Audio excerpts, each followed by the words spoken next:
Well, from tasty plates to interesting pots, traffic expert Jason Luber joins us with this week's Driving You Crazy. Yeah, and this one, a viewer wants you to find out if something's cooking in Commerce City. What's that thing on the pole?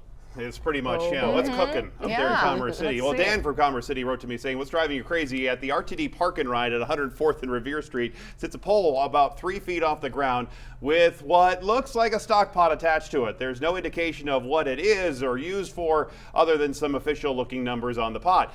There is another on 104th near Tower Road. Is the city cooking crab legs or what? Well, as much as I would love for that pot to be full of Louisiana seafood boil, it was not. I went there to that park and ride at 104th to investigate. As you described, the oval container looks just like a large pot with a lid top right next to the bus shelter. It rests on a triangular shelf that's secured to a 3x3 wood post with a thick round black cord coming out of the bottom running into the ground. Now, inside are a half a dozen bidirectional T1 line repeaters.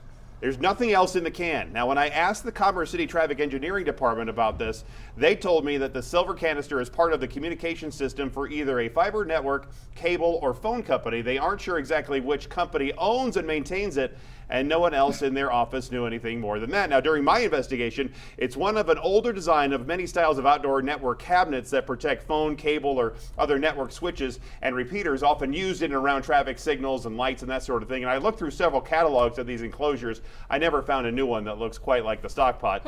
I know we have a diverse audience out there, and so Robert, I asked at 5:30 if anybody had some more information.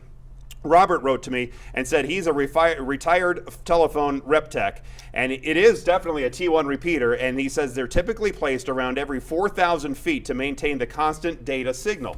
So there you go.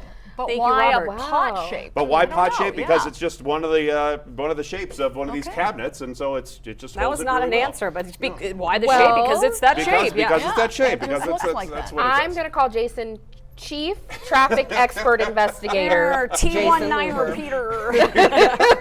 Perfect. Exactly.